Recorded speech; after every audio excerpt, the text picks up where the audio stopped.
በወላጆቻችን ማሳ እንጠቀም ነበር ጓሮ ላይ በቃ ጓሮ ላይ ተለምዷል ከጓሮ ከወጣ አፕል አይሰራም አይሰፋም የሚል ግንዛቤ ነበራቸው አፕልና በረከት ደም ስራቸው ተያያዘ ነው ለምን በህይወት ወይ በኢኮኖሚ በጣም ትልቅ ለውጥ ያመጣ እንጨት ሞይ ችግኝ አፕል ስለሆነ ይህን ዛፍ እድሜውን ገምቱ 1943 ዓመተ ምህረት ከዛሬ 74 ዓመት በፊት ማለት ነው የተተከለ የፍራፍሬ ዛፍ ነው ከመጋቢት በፊት አንድም ፍሬ ገበያ ሊገባ አይገባም ለምሳሌ አዲስ አበባቸው ላይ ስንሰማ በጋሪ የገፉ ምን እንጭጩን መራራው ማይጣፍጠው ያዞሩ ይሸጣሉ ነው የሚባለው የገቢ ምንጫችን ቡና የተባለው አንደበታችን እንደገና የገቢ ምንጫችን አፕል የምንልበት ዘመን ሩቅ አይደለም ከሰራን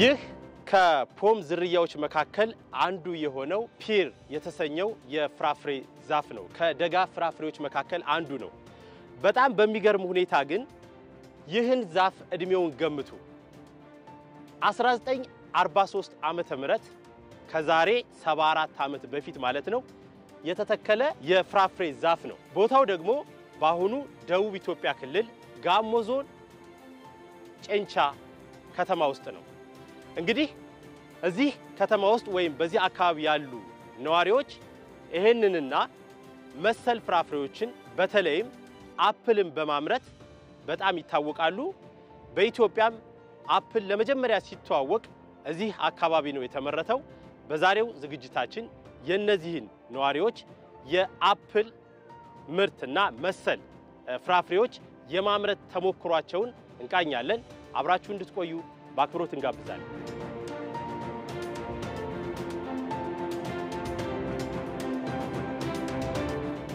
ከፔር ዝርያዎች ባርትሌት ነው የምትባረው ሌሎች ፔር ዝርያዎች አሉ ያው ፍሬው ይሄን ይመስላል ይሄን ይመስላል በጣም ውጤታማ የሆነ ከአንዱ እንጨት አሁን የአየር ጸባይ ዘንድሮ ፍሬ እንዳያፈራ ከልክሏል እንጂ እስከ 2 ኩንታል መልቀም የሚቻል ፍሬ ማለት ነው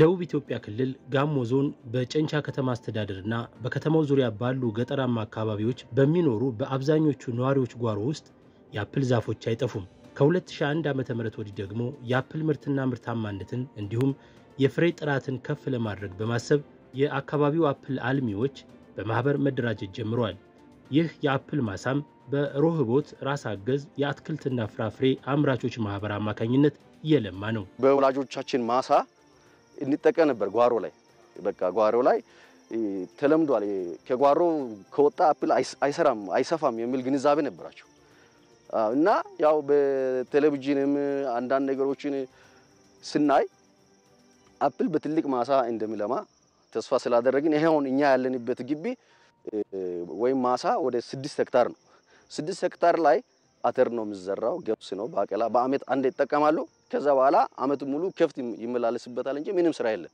ስለዚህ እኛ ወጣቶች ስራ ፈተናል ትምርት ጨርሰን ከመንቀመጥ ማሳውን ለኛ ለወጣቶች እናንተ ብሰጡ በኩታ ገጠም አስፍተን አጥረን ወደ ስራው ብንገባስ የሚል ጥያቄ አቅርበን ስራውን ጀመር በ2001 ማይበር ሆነን ጀምረናል ስንጀምር ገና በ35,000 ብር በጥቂቱ ነው የጀመርነው ከዛ በኋላ አጥር ማሳጠር ውሃ መጥለፍ ማረስ መስራት ጀመርን አፕልና በረከት ደም ስራቸው ተያያዘ ነው ለምን በህይወት ወይ በኢኮኖሚ በጣም ትልቅ ለውጥ ያመጣ እንጨት ሞይ ችግኝ አፕል ስለሆነ በጣም በህይወት ላይ አፕልና በረከት አይለያዩም አነጣጥሉ ማንንም ሰው አፕልን አልባሌ ቦታ ሲጠቀም ሲያይ ያመኛል ደግሞ ይጨነቃሉ ብዙ ጊዜ ገና ስትመጡ በጧቱም አፕል ውስጥ ያለው ስለሞዶ አፕል ህይወት ላይ ስለቀየረና ስለለወጠ አባቶቻችን አመጡ በእኛ በወጣቶች ደግሞ የልበላሽ ወይም ስም ሊጠፋ አይገባም ብለን ሳይንሱን የጠበቀ ችግኝ ትክክለኛውን ችግኝ ወደ መስራት አላማ ነው ችግኝ ብዜት ላይ እየገባ ነው ለዛ ነው ከዛ በኋላ እንግዲህ አፕልን ችግኙን በስፋት ማስፋት ጀመርን አፕል ሲጀመር ደግሞ ሩት ስቶክ አስፈላጊ ነገር ነው ሳይሆን ይባላል ፍሬ ሰጪ ክፍል እሱ ደግሞ በጣም አስፈላጊ ነገር ነው ሩት ስቶክና ሳይሆን መሳሰል መጣጣም አለበት። ለወይኔ ደጋ የሚሆነው ችግኝ የትኛው ነው ለደጋ የሚሆነው ችግኝ የትኛው ነው ተብሎ ካልወጣ ዝም ብሎ አፕል የተባለ ከሄደ ያለ እውቀት ከሄደ በአገር እድገት ላይ ውድቀት ያደርሳል ከሚለው ሐሳብም ጭምር ተነስተን ስራውን በስፋት ማስፋት ጀምረናል።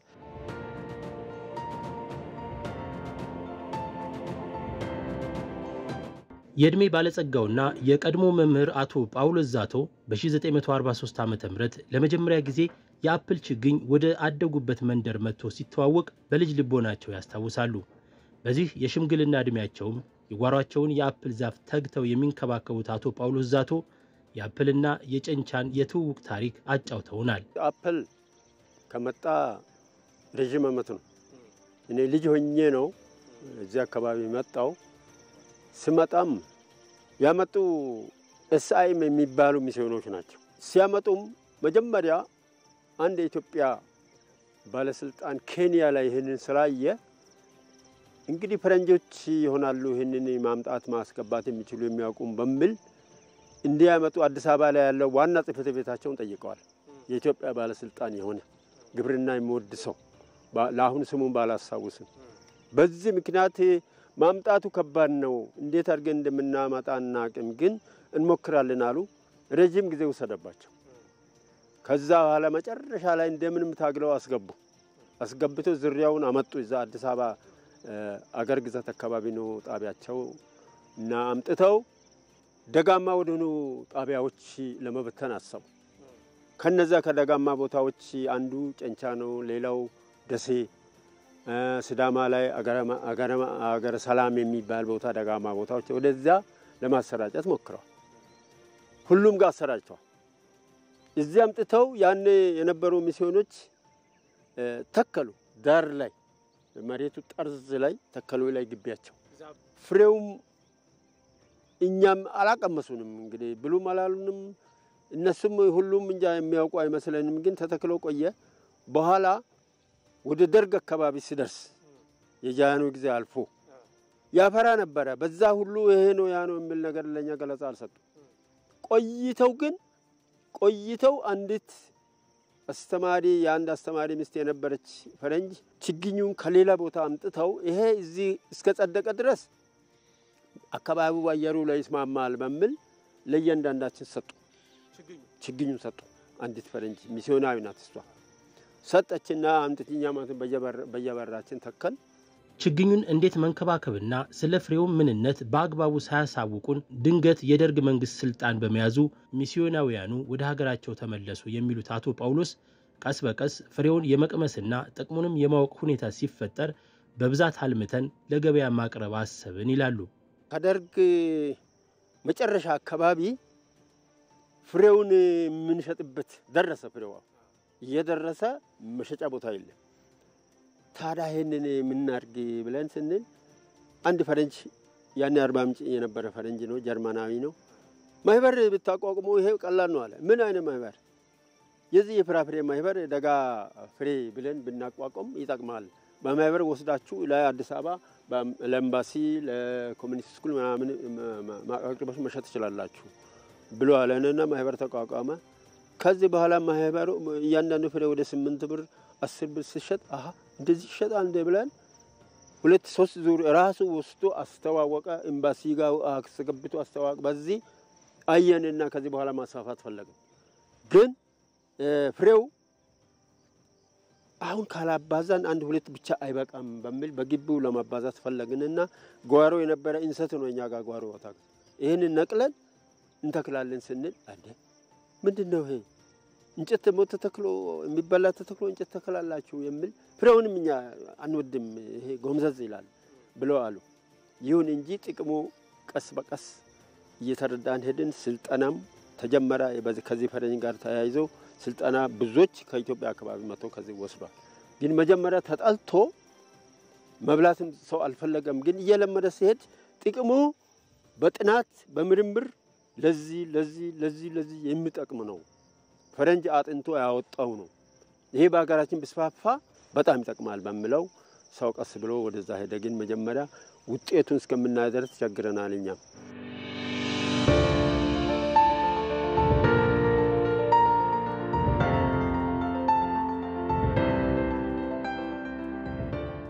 በአሁኑ ወቅት በጨንቻና አካባቢው በስፋት በመመረት ላይ የሚገኘው አፕል በማህበር ተደራጅተው ለሚያለሙት ብቻ ሳይሆን ለአካባቢው አርሶ አደሮችም ዋነኛና ቋሚ የገቢ ምንጭ መሆን ችሏል። ከጓሮ በጣም ነው የምንጠቀመው። ብዙ ነገሮችን ነው በቃ ከሱ የምናገኘው። የምንሰራው ነገር ሁሉ በቃ በየአመቱ ሲደርስ በቃ አንዳንድ ነገር ለመስራት ዝግጁ ነን እኛ። አዎ አንዳንድ ነገሮችንም ይችላል። በቃ ያሰብነው ነገር ያው አካውንት ውስጥ አስቀምጬ ሁሉ ነገር ሰራለሁ። በቃ በሱ ነው የሚተዳደረው በብዛት። እኔ ከባለቤት በጣም አልወስድም። አፕል ሚያዝያ ሲደርስ እኔ ከሱ ኬስ አልጠይቅም።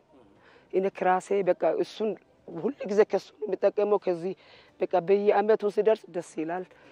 እንክብካቤ ለዛ ብለን እንክብካቤውን በጣም ነው የምንሰራው። 98 ጀምሮ አሁን ቢያንስ 3-4 ዙር 4 አመታት ተገኝቷል ከሱ ፍሬ ማለት ቢያንስ እስከ 10 ኩንታል እስከ 15 ኩንታል ነው ማገኘው።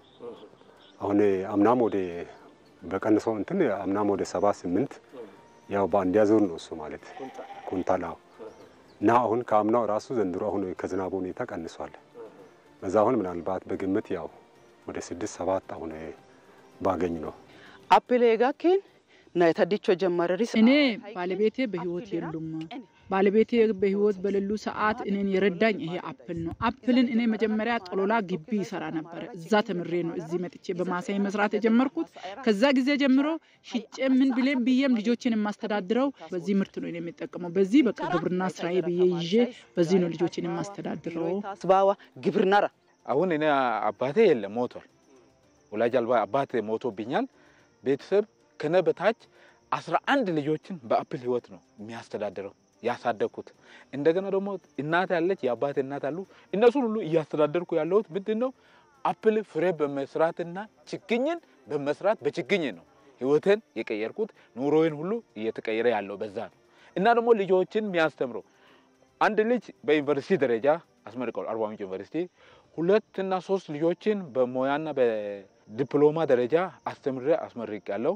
እንደገና 3ኛ ቴክኒክና ሙያ 2 ልጆች አሁንም እየተማሩ ነው ያሉ። አሁን ያለሁበት ቤት በዚህ ሽያጭና በዚህ እንትን ነው የሰራሁት። ምናልባት ስትወጡ ልታዩ ትችላላችሁ። በጓሮም አለ ይሄ አፕል አሁን በርከት ብሎ አለ እና እኔንም ለውጦኛል። እኔም ጡረተኛ ሆኜ ገቢ አግኝቻለሁ። እንደ ሌላው ሰው እኩል ሆኜ መኖር ችያለሁ ከዚህ ገቢ የተነሳ። አፕል አቻ የሌለው ጡረታ ነው። ለምን አፕልን የሚተክል አርሶ አደር ወይም አፕልን የተከለ ገበሬ ወይም አፕልን የተከለ ኢንቨስተር ስተክል ወጣት ነው። እድሜው እየገፋ ሲሄድ ወደ እርጅና ይሄዳል። አፕል እድሜው እየጨመረ ሲሄድ ምርቱ እየጨመረ ነው የሚሄደው። ገቡ እየጨመረ ነው የሚሄደው። ስለዚህ አንድ እንጨት እንደየዝርያው የተለያዩ ኪሎ ይሰጣሉ። የተለያዩ 30 ኪሎ የሚሰጡ አፕሎች አሉ፣ 50 ኪሎ የሚሰጡ አሉ፣ 80 ኪሎ የሚሰጡ አሉ፣ 100 ኪሎ የሚሰጡ አሉ፣ 150 እስከ 200 ኪሎ የሚሰጡ የአፕል ዝርያዎች አሉ። እድሜያቸው በጨመረ አሁን 1943 ላይ የመጣ 75 ዓመት ያስቆጠረች አፕል አለች። ለኢትዮጵያ አካባቢ ፔር አለች፣ ባርትሌት ፔር የሚባል አለ። እስከ 3 ኩንታል ነው የሚያፈራው። ጣዕሙ ደግሞ በጣም ተስቶ የጣፈጠ የሚሄደው እድሜው የጨመረ ሲሄድ ነው። ስለዚህ የሰው ጉልበት የሰው እድሜ እየቀነሰ የአፕል ገቢ የመስጠት መጠኑ እየጨመረ ነው የሚሄደው። ቡና አንድ እንጨት 4 ኪሎ ነው የሚያፈራው። አፕል ቢያለው ከ30 እንደየዝርያቸው ከ30 ከ50 ከ80 እስከ 100 ከዛ በላይ ይላል። ስለዚህ የገቢ ምንጫችን ቡና የተባለው አንደበታችን እንደገና የገቢ ምንጫችን አፕል የምንልበት ዘመን ሩቅ አይደለም ከሰራን።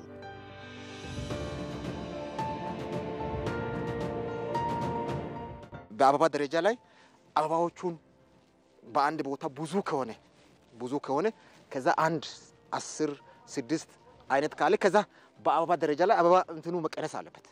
ቢቀነስ በጣም ፍሬው ወፍራም ይሆናል፣ ብዙ ምርት ይሰጣል፣ ጥራትም ይጠበቃል። ከዚህኛው አካባቢ እኔ ደርሻለሁ ናና እኔን አንሳ ነው የምትለው እቺ። ስለዚህ እንዲህ አይነት ነገር ለገበያ መለቀም አለበት።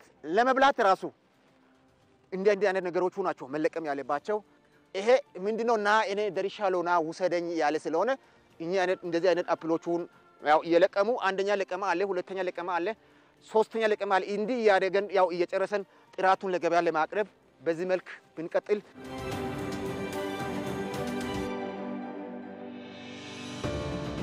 ትምህርት በየወቅቱ ይሰጣሉ። አሁን ውስጥ ላይ አሁን እኮ ይሄን አሁን አረም የገረዛውን የራሳቸው መጥቶ በየጊዜው እየተከታተሉ አሁን በዚህ በቀበሌው ያሉ ዞሮ ያሉ መጥቶ ይሰጣሉ። አንዳንድ መመሪያዎችን ይሰጣሉ። ውስጥ ላይ ደግሞ የሚያስፈልገውን አረሞችም ካለ ይሄ ያስፈልጋል ብሎ መተከል የሚገባውን ይሄ መዘራት የሚገባውን ነገር ትምህርት ይሰጣሉ። ከነሱ አሁን ከጎን ሆነን ያው ከነሱ ድጋፍ እያገኘን ነው እየሰራን ያለ ነው። በየጊዜው መጥቶ ያው በሰዓቱ ያው ብዙ ጊዜ አይለዩም ከኛ። በመንግስት በኩል ከፍተኛ ድጋፍ ነው የሚደረገው። መንግስት ባያግዘን አንድ ስቴፕም አንንቀሳቀስ። ስለዚህ ፈቃዳችንን ያድሳል፣ ችግሮች ሲኖሩ መጥቶ ይረዳል፣ ያማክራል። እንደ ከተማ ግብርና ጽሕፈት ቤት ባለድርሻ አካል ነን። በጣም ነው ለዚህ ሴክተር ኦር ለዚህ ተግባር ትኩረት የምንሰጠው። አንደኛ ከማናጅመንት እስከ ፍሬ ለቀማ ድረስ ያለውን ተግባር እንከታተላለን። ይሄ ማለት ደግሞ ማናጅመንት ሲባል እርሻ ስራው ብቻ አይደለም። እርሻ ስራውን ስንሰራ ፍግ ለምሳሌ በየትኛው ሳይድ መች በምን ሰዓት የሚለውን ነገር የማስተማር ስራ እንሰራለን። ከዛ ውጪ አበባ ደረጃ ላይ ገረዛዎች አሉ።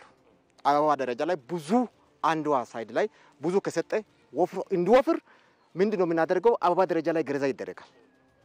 ይሄን ሁሉ ነው የምንከታተለው። ከዛ ውጪ ደግሞ ከአበባ በፊት አሁን ይሄኛውን ፍሬውን ሲጨርስ ወደ ዶርማንስ ውስጥ ይገባል። ያንንም ደግሞ ገረዛ ስርዓቶቹ ስቴፕን በጠበቀ መልክ ይሄን ተግባር ሁሉ እናደርጋለን። አሁን ወደዚህ ፍሬ ደረጃ ላይ ሲደርስ ምንድነው ድጋፍ ኦር ለዚህ ውጤት የምናደርገው? አንደኛ አፕሉ መች ይደርሳል፣ ምን አይነት ምልክቶቹ አሉ፣ ይሄን ነው ክትትል የምናደርገው።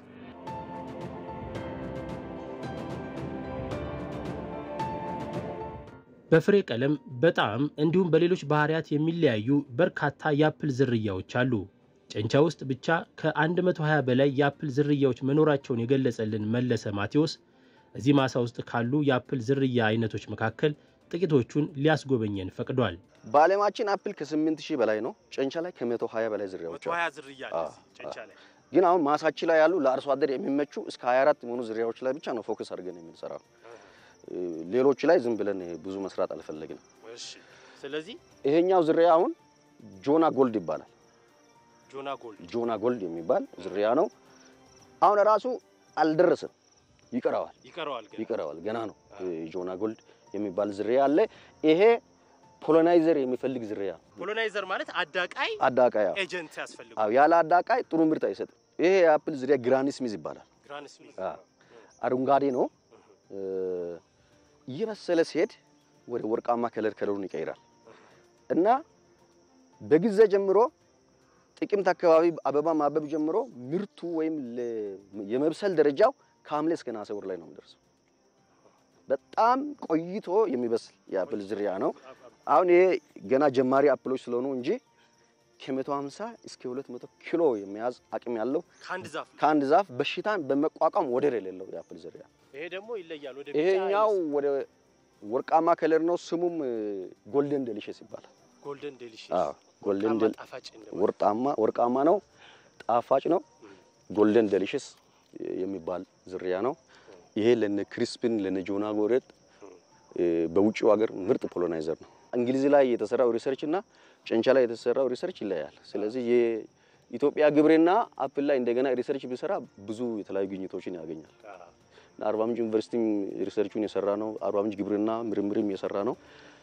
ውጤቶችን መጨረሻ ላይ ነው የምናየው። ይሄኛው ደግሞ ጆና ጎልድ የሚባል ዝርያ ነው። ልምድ የሌለው ሰው ሁሉም ተመሳሳይ ይመስላል። እኛ ግን አሁን እናያለን። አንዳንዱ ሙሉ ቀይ አለ፣ ይሄ ደግሞ ሸንተረር አለው። ይሄ ጆና ጎልድ ነው። ስለ አፕል አንድ ማወቅ ያለብን አሁን በየከተማው የጨንቻ አፕል የተባለ በየአስፋልቱ ላይ ወደ መናኸሪያ መግቢያ ላይ ይንጠለጠላሉ። የጨንቻ አፕል መብሰል የሚጀምረው ከመጋቢት መጨረሻ በኋላ ነው። ለዛም እንደየዝርያው የተለያየ ወቅት አለው። አሁን ላይ ከዚህ ቀደም ብሎ የካቲት ላይ ጥር ላይ ገበያ ላይ የዋሉ አፕሎች አሉ። ስለ ቀላ ብቻ ይወስዱና በሰለ ይላሉ። ስለ ቀላ ብቻ በሰለ አይባልም። ቀላ ብለው ያልበሰሉ አሉ። አረንጓዴ ሆነው የበሰሉ አሉ። ወይነ ጠጅ ሆነው የበሰሉ አሉ። የመብሰሉ ደረጃ ደግሞ ይታወቃል። ዝም ብሎ ይሄ አሁን እዚህ ጋር እቺኛዋን ክፍል ባሳይ እቺን አይታል። እቺ አልከፈተችም። ስለዚህ አሁን ትንሽ ይቀረዋል። እኔ ለምሳሌ የትኛውን ቀጥፌ ልቅመስ? ለምሳሌ አንደ እቺኛው ልሰር አዎ ልቅጠፍ ሲቀጠፍ ደግሞ እንዲህ ታሽከረክራለህ። ኦኬ እስኪበጠስ ድረስ ታሽከረክራለህ።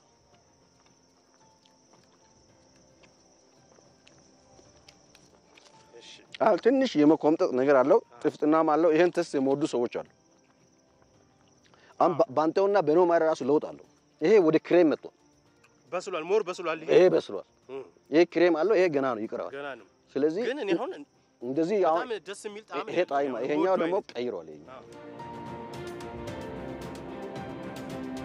አቺ ቢጫዋ ወዶ አይነት ቴስት ነው።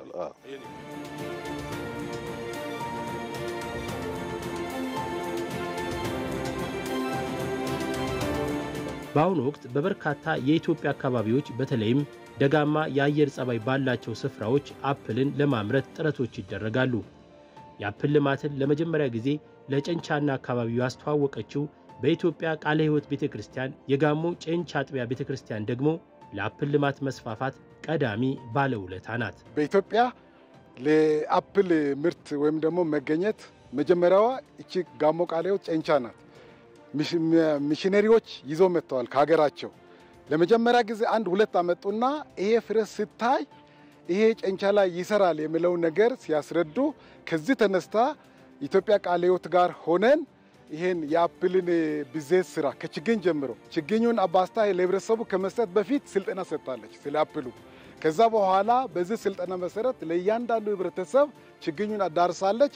ችግኙን አዳርሳ ብቻ ሳይሆን እዚያ አካባቢ ያለውን ጠቀሜታ አይታ እዚህ ጨንቻ ብቻ ሳይሆን ይሄ በመላው የኢትዮጵያ ሀገሪቱ ደጋማ ቦታዎች ላይ ብስፋፋ አገሪቱ ትጠቀማለች በሚለው በመንግስታዊ ባልሆኑ ድርጅቶች ከሃይማኖት ውጭ ሁሉንም አምጥታ እዚህ ከችግኝ ጀምሮ እስከ ፍሬ ለቀማ ድረስ ስልጠናዎችን ሰጥታ ከዛ በኋላ በመላው አገሪቱ ይህን ችግኝ ለማድረስ ችላለች።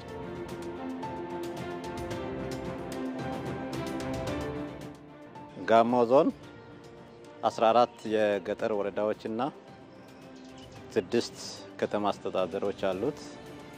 ከነዚህ ውስጥ አፕል በስፋት የሚመረተው በ10 ወረዳዎች ነው። 10 ደጋማ ወረዳዎች አሉ። በእነዚህ ወረዳዎች በስፋት ያመረትን የምንገኝበት ሁኔታ አለ። እንደ ዞን ከ7000 ሄክታር በላይ ሽፋን በአሁኑ ጊዜ የደረሰበት ሁኔታ አለ። ያ ደግሞ ከጨንቻ አካባቢ ከ2003 ጀምሮ ከፍተኛ ኤክስቴንሽን ስራዎችን በመስራት በስፋት እንዲስፋፋ የተደረገበት ሁኔታ አለና ቀጣይም ትልቅ ፖቴንሻል በደጋ አካባቢዎች አለ። ያውኛ በደጋ አካባቢዎች አሁንም በስፋት ለመስራት ንቅናቄ መድረኮች በአፕል እየተካሄዱ ያሉበት ሁኔታ አለ። በቅርብ ጊዜ ኢቭን ጨንቻ ወረዳ ላይ ንቅናቄ መድረክ አካሂደናል። የአፕል በዚህ አመት ሚኒማም አሁን ከአንድ እንጨት ጥሩ ማናጅመንት ካለ እስከ 200 ኪሎ ግራም ምርት ከአንድ እንጨት ማግኘት የሚቻልበት ሁኔታም እንዳለ አረጋግጠናል። ወደ ጨንቻ አካባቢ ማለት ነው። እንደው ማናጅመንቱ ደግሞ ዝቅ ካለ የተስተካከለ አያያዝ ከሌለው እስከ 40 ኪሎ ግራም የሚገኝበትንም ሁኔታ በደንብ ያየንበት አግባብ አለና በጣም ጠቃሚ ኢኮኖሚካሊ ብዙ ሰዎች ጨንቻ አካባቢ በዚህ ተለውጠዋል። ወደ ቦንከም ብንወስድ የተለወጡ አርሶ አደሮች አሉ ኢኮኖሚካሊ ማለት ነው። ስለዚህ ያን ደግሞ ሁሉም አርሶ አደር ለምን አይጠቀምም ከሚል አኳያ እንደ ዞን በስፋት የተሰራ ያለበት ሁኔታ አለ። ፍሬም ቢሆን ችግኝም ቢሆን ከዚህ ዞን ነው እንግዲህ ሌሎች አካባቢዎች መጥተው ግዢ የሚፈጽሙትና አሁን ፍሬ በዚህን ሰዓት የፍሬ ወቅት ነው። ወደ ማዕከላዊ ገበያ በማህበራት እየተጫነ ያለበት ሁኔታ አለ።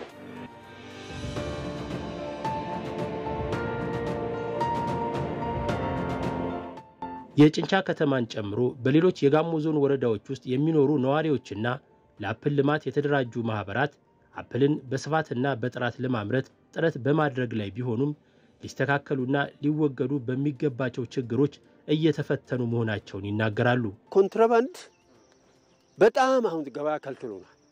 አሁን ሳይደርስ ይህ ፍሬ ገና አሁን መድረሱ ነው። አሁን ከዚህ በኋላ እስከ ሚያዝያ መጨረሻ ድረስ እስከ ግንቦት ድረስ ባለው ነው መለቀም የሚገባው መጀመር መሸጥም የሚገባው።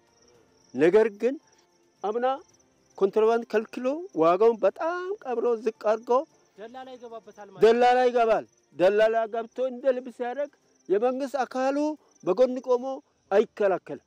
ከመጋቢት በፊት አንድም ፍሬ ገበያ ሊገባ አይገባም። ለምሳሌ አዲስ አበባቸው ላይ ስንሰማ በጋሪ የገፉ ምን እንጭጩን መራራውን ማይጣፍጠውን እያዞሩ ይሸጣሉ ነው የሚባለው። ይሄ ደግሞ ስም ማጥፋት ነው፣ ታሪክ ማጥፋት ነው። በወደቀ ዋጋ ሰውን በማይጠቅም ባልበሰለ ሁኔታ መሸጣቸው የሚገዙ አያውቁም። ነጋዴ ለጥቅሙ አፕል ነው በሚስል አገሩን ሁሉ ያጥለቀለቀ ያበላሸ ነው ያለው። የውሃ አቅራቦት የለንም። እኛ በግላችን እንደማበር በግላችን ነው አቅርበን ትንሽም ውሃ እንጠቀማለን። ግን ይሄ አፕል ከዚህ በፊት በጋ ወራት ላይ በደንብ ውሃ አግኝቶ ቢሆን ኖሮ አንዳንድ ይሄ የሚሰነጠቁ ወይም እንትን የሚሉ ትክነታቸው ራሱ ተመሳሳይ እኩል እንዲወጣ ማድረግ ይችል ነበር፣ ውሃ በቂ ቢያገኝ ማለት ነው። ህገወጥ ነጋዴዎች በስፋት አሉ። ደግሞ ጥልቅ ጥናት ሳይደረግ ፍቃድ የወሰዱ ነጋዴዎች አሉ። ስለዚህ ከአፕል ልፋት ጋር የማይሄድ ዋጋ በመወዳደር ብዙ ጊዜ ምርቶቻችን እየተጎዳ ነው ያለው። ደግሞ ካላተረፈን መሸጥ አንችልም። ወጪ ሲደመር ልፋት ሲደመር ገቢ አስልተን ነው ለሽያጭ የምናቀርበውና መሀል ላይ ደላላ ማዕት አለ። በኢትዮጵያ የግብርና ስራ ላይ አሉታዊ ተጽዕኖ ከሚያሳድሩና የአምራች ኃይሉን ተነሳሽነት ከሚጫኑ ችግሮች መካከል ያላስፈላጊ ደላላ ጣልቃ ገብነትን ጨምሮ በቂ የገበያ ትስስሮች አለመኖር በቀዳሚነት የሚጠቀሱ ናቸው። በዚህም አምራች ኃይሉ የድካሙን ያህል ተጠቃሚ መሆን አልቻለምና የነዚህን አፕል አምራቾች ጥያቄም ወደሚመለከታቸው አካላት ማሻገር ተገቢ ነው።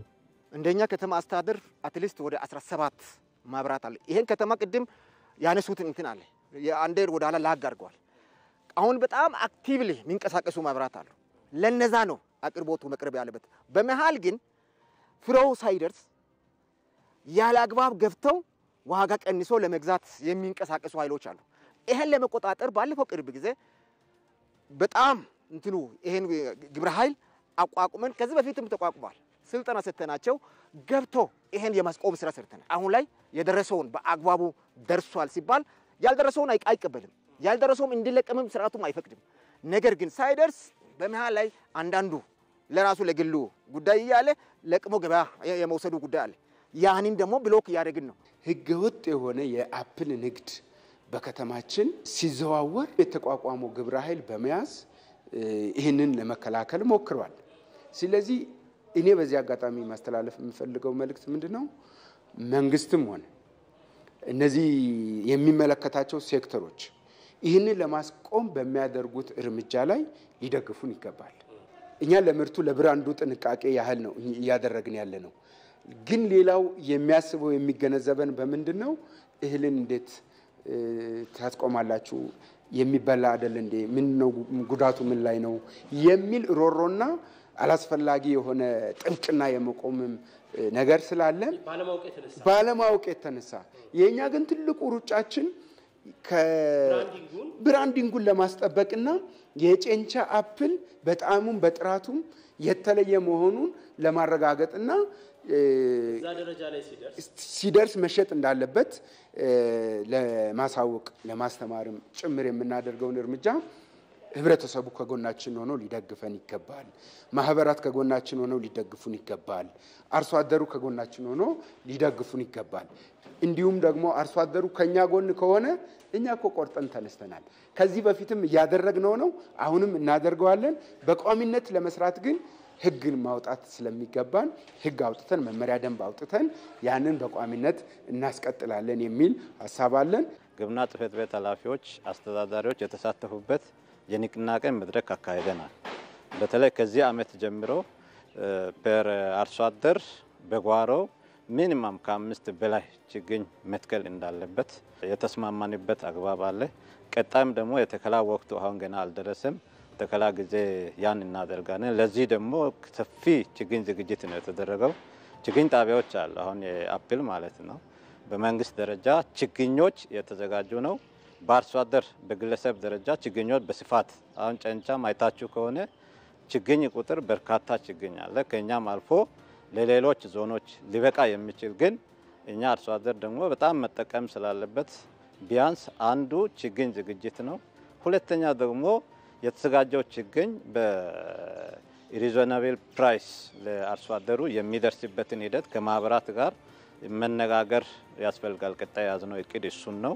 ቢያንስ አባላቱ የማህበራቱ መሰረታዊ ማህበራት አባላት ችግኝ የእናት ዛፍ እንዲተክሉ የማድረግ በአርሶ አደር ማሰልጠኛዎች፣ በትምህርት ቤቶች በአርሶ አደር በራሱ ማሳ ጓሮ ላይ በስፋት እንዲተከል ለማድረግ ንቅናቄ መድረኮችን ቀጣይም ተከላ ወቅት ለማድረግ ከዚህ ከአረንጓዴ አሻራ ጋር አያይዘን ተከላ ወቅት ላይ ሰፊ ንቅናቄ ለማካሄድ ነው በሁሉም ወረዳዎች የታሰበው ማለት ነው።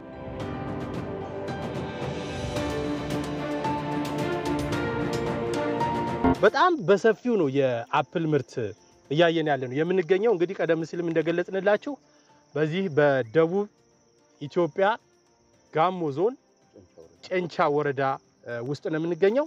እንግዲህ እነዚህ በማህበር የተደራጁ ወጣቶች ይሄን የመሰለ ሰፊ የአፕል ምርት እያመረቱ ለገበያ እያቀረቡ ነውና የገበያ ትስስሩን በማስፋት የሚመለከታቸው አካላት የተሻለ ገቢ እንዲኖራቸው እነሱም እንዲበረታቱ ያስፈልጋል ማለት ነው። እንግዲህ ወጣቶቹ ያው እዚህ እንግዲህ አፕል ገበያ ላይ በጣም ውድ ነው፣ እዚህ ግን እንደልብ ነው እየበላን ያለነው ታያላችሁ። ስለዚህ ይሄ እንቅስቃሴ ይሄ አፕል የማምረት በተለይ ደጋማ በሆኑ አካባቢዎች ላይ አፕል የማምረት እንቅስቃሴ ወጣቶችም ሌሎች ሴቶችም ሁሉም ሰው በከፍተኛ ሁኔታ ሊረባረብበት የሚገባ ተግባር ነው ማለት ነው።